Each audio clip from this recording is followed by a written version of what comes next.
right now we invited John Sokolow to join us. He is an attorney. He's been fighting against the Mountain Valley Pipeline now for quite a while.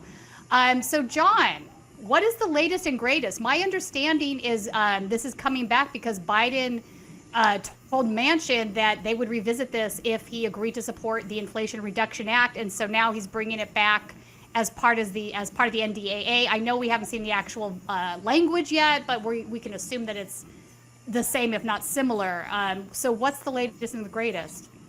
Although, first of all, thank you for having me here. This is a really important issue, and it's a very important time to be talking about it. The latest is we're expecting a vote in the House of Representatives as early as tomorrow on the NDAA with this Joe Manchin dirty deal amendment. It was supposed to go before the Rules Committee today. They pulled it because apparently as of an hour ago, they did not have agreement. But the Democratic leadership is leaning on this heavily, pushing to get this included as part of the NDAA. It's really an outrage. I mean, just to put this in context, this has been an absolutely terrible year for the Mountain Valley Pipeline. They lost the permit to cross more than 1,000 water crossings along their 300-mile route. They lost permit to cross the Jefferson National Forest. They lost the biological opinion that was issued by the Fish and Wildlife Service. These are all as a result of decisions by the Fourth Circuit Court of Appeals. They lost a compressor station permit in December of 2021 for an extension of the Mountain Valley Pipeline. And they had two oral arguments, one in the DC Circuit Court of Appeals and one in the Fourth Circuit, which went terribly for them. And we're waiting decisions. So this pipeline was on life support before Joe Manchin sold his vote for the Inflation Reduction Act. And the price of selling it was to really up the ante, to not only legislate around these court decisions by just directing federal agencies to issue the permits for the Mountain Valley Pipeline, but to go further and gut 50 years of environmental protections that we've had in place under the National Environmental Policy Act, the Clean Water Act, other bedrock legislation, which laws that are designed to ensure community input. Joe Manchin doesn't want community input. He wants pipelines. He wants fossil fuel projects for his donors. He's chair of the Senate Energy Committee, although he'd be outgoing, obviously.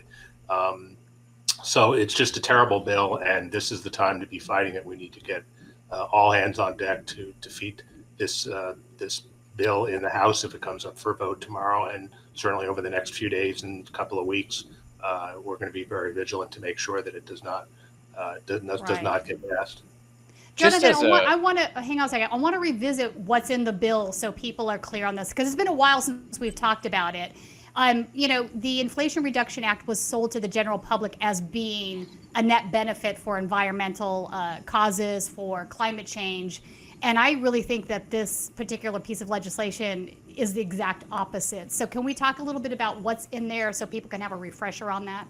Sure. No, absolutely. The bill, and again, we haven't seen the updated language, so we're going off of what Joe Manchin introduced back in August and September, would direct the President of the United States to designate 25 priority projects that would be fast-tracked. Analysis has shown that I think 19 of those 25 are fossil fuel projects. Yeah. It would shorten the time period for filing challenges to these projects or to any fossil fuel project under the National Environmental Policy Act. The current statute of limitations is I believe 6 years to file such a claim. It would shorten that to several months. After the decisions are made. It would do the same for the Clean Water Act. It would limit involvement of communities. It would limit comment periods. It would direct federal agencies to expedite these permits without giving them the funding to expedite the permits. So that's a big issue. These agencies are underfunded, understaffed. So directing them to move faster just ensures a messier process. And then to go further, and this is one of the most outrageous pieces of this proposed piece of legislation, is it would take for the Mountain Valley Pipeline one pet project of Joe Manchin's, and say legislatively through an act of Congress that the Fourth Circuit Court of Appeals no longer has jurisdiction over any permit challenges that come forward. It would direct the federal agencies to issue the permits, just issue them, ignore their, this is really an outrage. The whole idea of federal agency review is to find out if these projects comply with existing law. Right. They don't, which is why they keep losing their permits in court. Yeah, this has not been a friendly court to their cause. Well, not just this court, though. The dirty little lie here that they're using to sell this is that the Fourth Circuit Court of Appeals is somehow biased. The fact is, the Fourth Circuit has ruled in Mountain Valley Pipeline's case in their favor in a number of cases. Okay. And the D.C. Circuit, which is considered a more friendly forum for fossil fuel interests, held a hearing on one permit issued by FERC in April that if you go by the tenor of the questions that were being asked, Mountain Valley Pipeline expects to lose that case. So it's just a lie that the Fourth Circuit is biased. The Fourth Circuit is simply enforcing the law. Mountain Valley cannot comply with the law, so they want to buy Joe Manchin. They have bought Joe Manchin's vote to try to introduce legislation to work their way around the laws that they have violated. Ron, did you want to? No, I have more questions. Okay. So I wanted to ask you, so there are 70 plus congressmen that have now sent their support to fight this. Who's leading that effort? Who's on board? What are some of the arguments that they're using? Well, the effort was this. You're referring to a letter that was sent by Representative Grijalva a couple of months ago. So he led that effort. We've got members of the Progressive Caucus as well as moderates in the House of Representatives who think that this is a bad idea. In the Senate, our own senator from Virginia, Tim Kaine, has been supportive of this effort. I don't believe he signed on to that letter, but he was instrumental in making sure that this so-called permitting reform bill died in the Senate back in September. Bernie Sanders gave a speech on the floor when this came up on a continuing resolution. He's been a leader in this fight.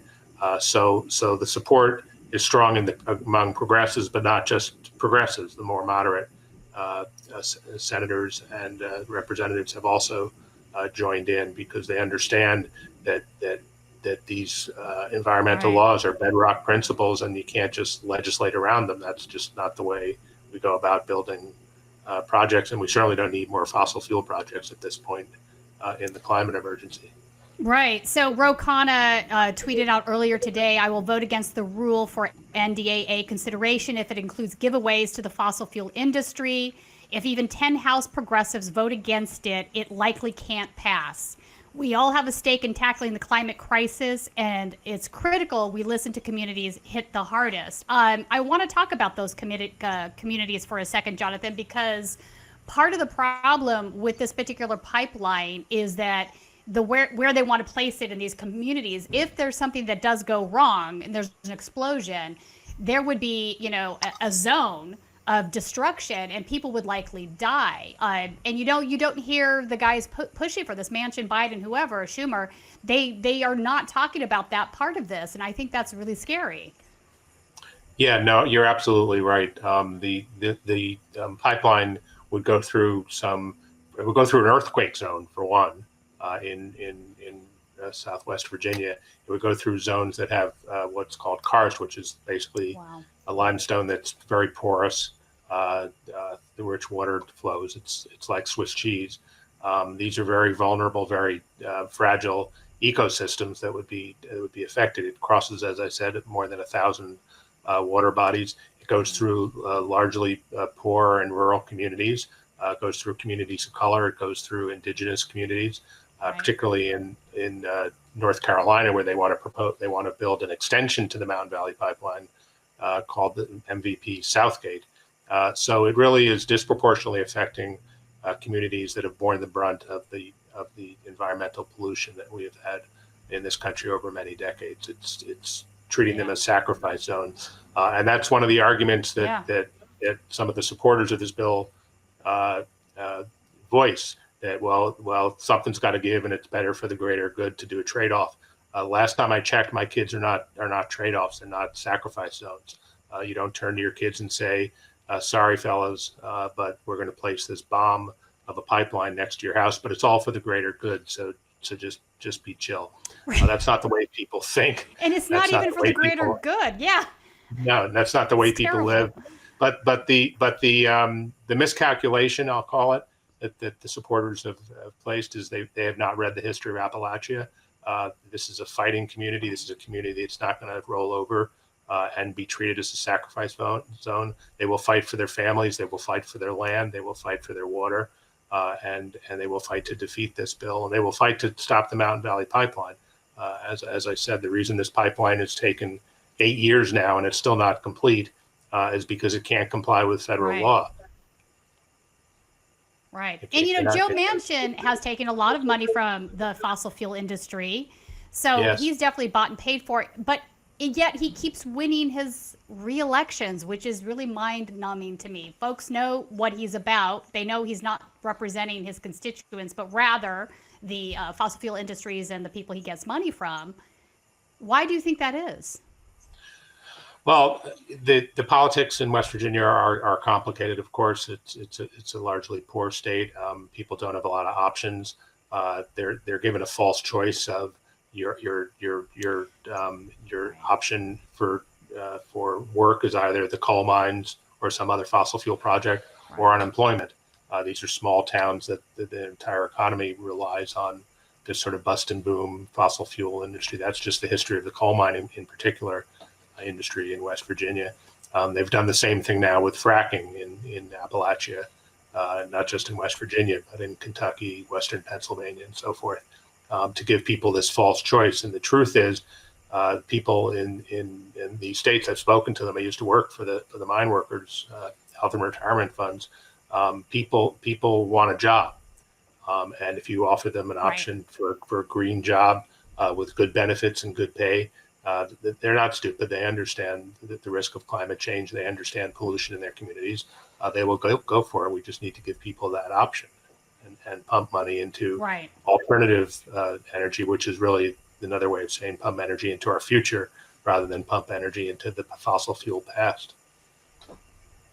Yeah, so it's the same old song and dance. This is your job, so you have to vote to support this. Otherwise, you won't have a job, which excludes what you're talking about, that there is potential for other jobs there if we would just do something to change the way we saw the world, right?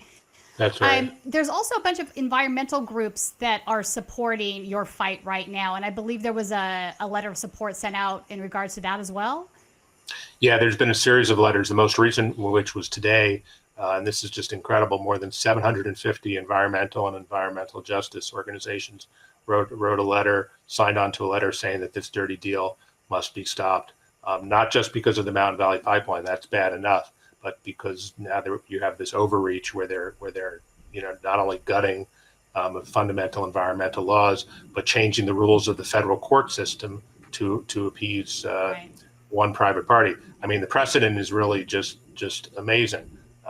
If the shoe were on the other foot, you can imagine the screams and yells from conservatives and Republicans that we're going to legislate around some Trump judge somewhere and just order that some solar project be passed because we can. It's just bad public policy. So this is why we're urging everybody. It's bad public policy. Yeah. So what would be, I mean, worst case scenario here, and Joe Manchin's poison pill goes forward, what would kind of be the next step? Are there any legal avenues or I mean, obviously we don't want to expect the worst, but just if it were to happen, like what avenue would be next? Well, we'll fight them with all the tools at our disposal. I'll say that there'll be legal challenges to this law, first of all, as being illegal, abrogating federal court jurisdiction, and so forth. So there will be challenges to that. They can't prohibit. They can't. Last I checked, they can't pass a law saying this law is unreviewable by a court. That would happen in some other countries, not in a country that professes to be a democracy. So there would certainly be legal challenges. There's been direct action throughout the course of this struggle. We had tree sitters who occupied a tree sit in Elliston, Virginia, for more than 900 days, blocking the path of the Mountain Valley Pipeline. We had people occupying trees on their own land.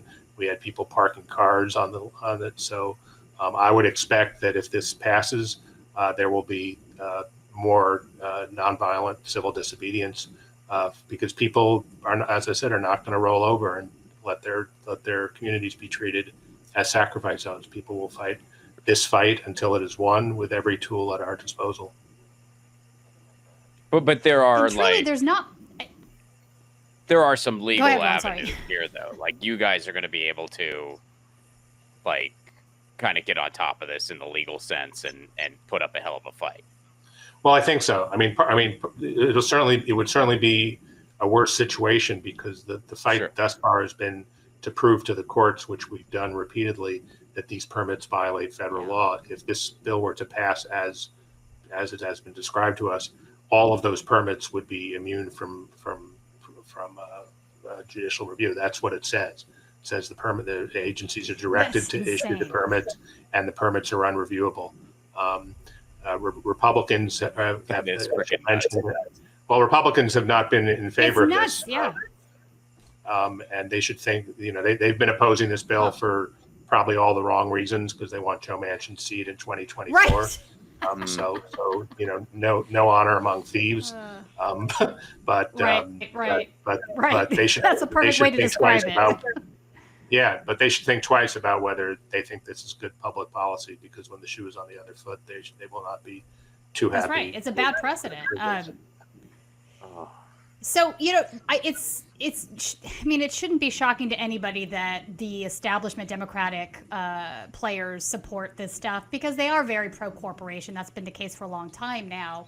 But this just seems like an extra level of setting a precedent here that is just absolutely untenable, especially if you're trying to sell yourself as the party that's pro-climate change.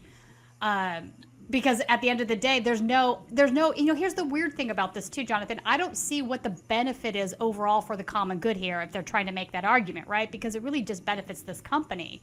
It's unnecessary pipeline. It's going to make money for them, but it's not delivering anything that is, of really important, like we have to get this done or people are going to not have their energy kind of a thing. That's just not the case in this particular instance. Yeah, no, I agree with you. I think there's a lot of politics involved up until close of business tomorrow. Joe Manchin's vote was a decisive vote in the United States Senate. That's very likely to not be the case afterwards. So I think there's a certain amount of appeasing Joe Manchin because we need his vote. I think they're going to figure out pretty soon here that they actually don't need his vote, and he's got very few options available to him. So it's maybe explaining this why is the end of Democrats. President Manchin. Yeah, well, he loves being the 51st vote, but when he's the 52nd vote, right. Sorry, fella. But it's true though. But the Democrats just need to get the message. I can't decipher why they would stand up to a huge piece of their base, 750 plus organizations that say this is right. bad. I can't see why they would legislate a pipeline that would be the equivalent of 19 million cars on the highway each and every year, 26 coal-fired power plants. This is not what I think Nancy Pelosi wants as her legacy of the last major piece of legislation that she forces through as Speaker of the House.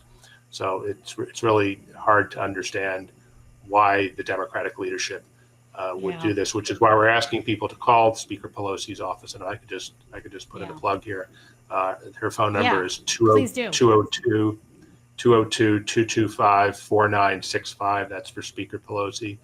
You can also call your member of Congress. If you call this number, you'll be directed directly to your member of Congress. The number is 917-791-2257. And call them and just tell Speaker Pelosi and tell your congressperson that to vote no on Joe Manchin's dirty deal, to oppose it being attached to a must-pass piece of legislation like the NDAA or a continuing resolution. That this is bad for the environment, it's bad public policy, it's bad for environmental justice, and it's just a terrible precedent. So we're just urging people to do this and really to do this today. If you're listening in and you want to pick up the phone, there could be a vote in the House of Representatives as soon as tomorrow on this legislation. Yeah, indeed. Well, thanks for fighting the good fight, man.